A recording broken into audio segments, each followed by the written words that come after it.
Oh mon dieu, mais ce combat il va être tellement génial en animé. Je prie, je sais pas qui, mais... Allez, tiens, je prie Amaterasu, Déesse du Soleil du Japon, enfin, voilà, qu'on nous remette l'animé de Hunter x Hunter, parce que putain, je veux dire, ce combat, même s'il arrivait un peu tôt pour moi et qu'il a mis un petit peu du temps à prendre en intensité, avec toutes les révélations des techniques que je trouvais un petit peu trop indigestes, quand même, par contre, au niveau de l'action, au niveau des rebondissements, oh putain, la vache, mais c'est trop bien, quoi, enfin.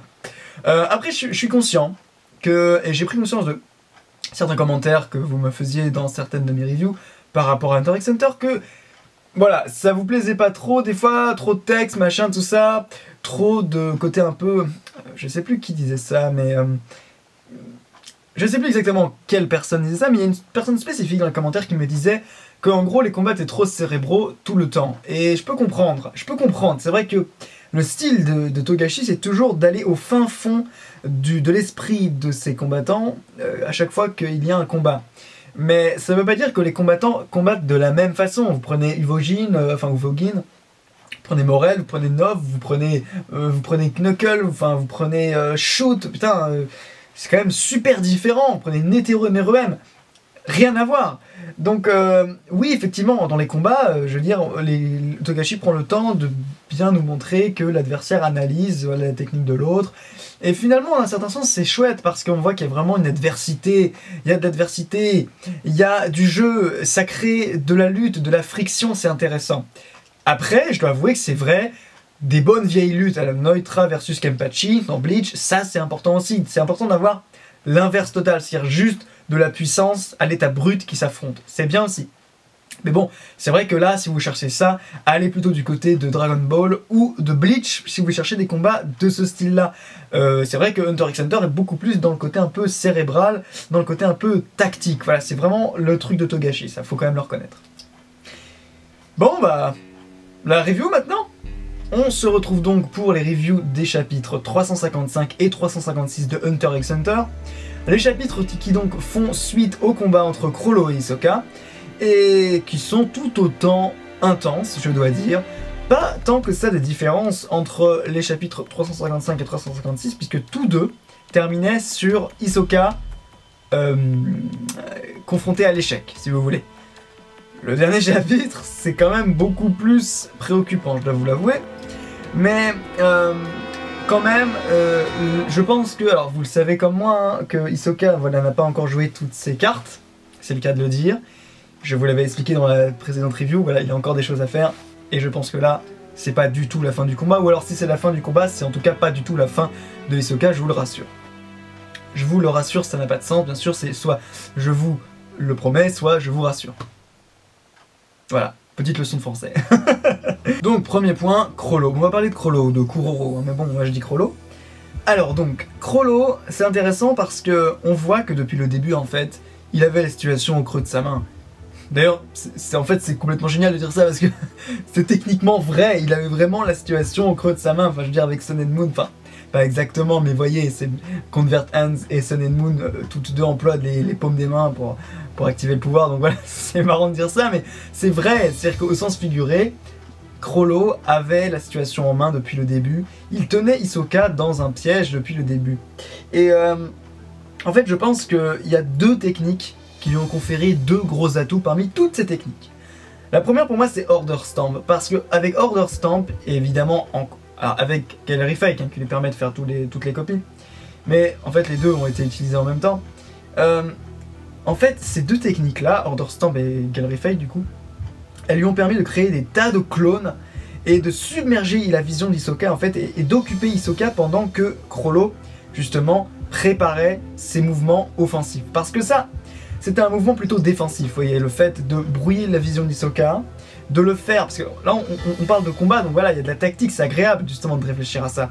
Et en gros, Chrollo, il a procédé à une chose assez simple. Il a perturbé la capacité pour Hisoka, donc, de prévoir ce qui se passait. Habilement, il lui a dévoilé toutes ses techniques, et donc du coup, il a fait, connaissant Hisoka, voilà, il a fait complètement réfléchir Hisoka comme un taré, et il l'a mené à se séparer peut-être du plus simple, qui était le pouvoir offensif qu'il préparait depuis le début, c'est-à-dire Sun and Moon. Et Sun and Moon, en fait, c'est son attaque offensive. il l'utilise plusieurs fois, que ce soit donc sur les pantins ou que ce soit sur Hisoka lui-même. Et en fait, ce qu'on voit, c'est qu'il utilise donc Order Stamp la plupart du temps pour, voilà, pour pouvoir embrigader notre ami Hisoka, la foule et Hisoka dans une espèce de mouvement de panique qui fait que du coup, Hisoka n'a absolument pas le temps de réfléchir à un plan offensif, il est constamment sur la défensive en train d'essayer de fuir, de se débrouiller comme ça. Et ensuite, il a, quand donc grâce à la foule en panique, tout ça, il a Hisoka à sa merci, il peut enfin utiliser des techniques offensives comme Sun and Moon. Et c'est ce qu'il fait en fait dans le chapitre 355 et 356. Donc du coup, c'est super intéressant parce qu'on voit que je trouve que Hisoka en fait, Chrollo, il a une mentalité, vraiment une mentalité de manipulateur.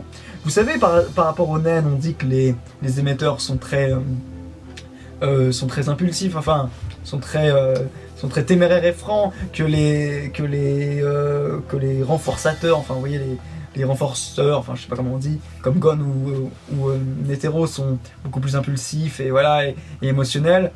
On dit que les transmuteurs sont des menteurs et des manipulateurs, on dit que les manipulateurs eux-mêmes sont des gens qui sont très froids et qui calculent énormément. On dit que les spécialistes, on sait pas trop, c'est des mecs charismatiques et on sait pas trop vraiment où est-ce qu'ils vont au niveau de leur mental et de leur personnalité. Et j'ai oublié un autre, non, j'en ai pas oublié. Ah oui, bah au niveau des conjurateurs, enfin les invocateurs, techniquement eux on dit qu'ils sont assez sérieux et qu'ils ont des objectifs très précis, qu'ils n'hésitent pas vraiment à se dédier aussi à leurs proches.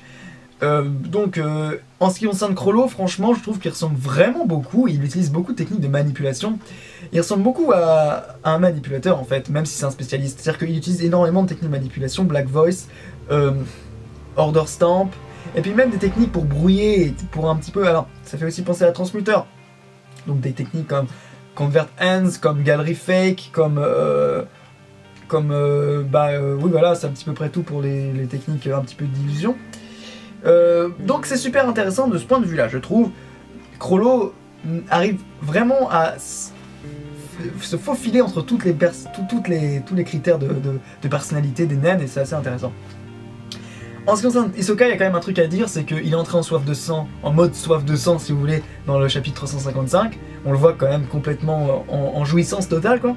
Et on le voit à la toute fin du chapitre 356 faire comme ça, et il dit en gros, bon ok, si je vais à mourir, au moins 3 petits points. Et du coup, je pense que ça veut dire je vais utiliser mon dernier atout. Soit c'est quelque chose qu'on ne connaît pas, dans ce cas-là une autre technique d'Hisoka, pourquoi pas, parce que franchement il nous a balancé 6 ou 7 techniques d'affilée Chrollo, pourquoi pas. Hisoka il a que 2 techniques, techniquement il a que Bungee Gum et Texture Surprise, et Texture Surprise c'est ce qui lui permet de surprendre, de dissimuler, de créer des sortes d'illusions réelles en fait, c'est-à-dire de dissimuler via une espèce de matière en fait. Et ça pourrait être très bien, alors je sais pas comment il va faire pour l'utiliser de manière efficace face à une horde de zombies qui l'attaque si vous voulez, c'est pas des zombies mais c'est un peu ça quoi. Et du coup, pardon, et du coup, je ne sais pas quoi dire, puisqu'en fait,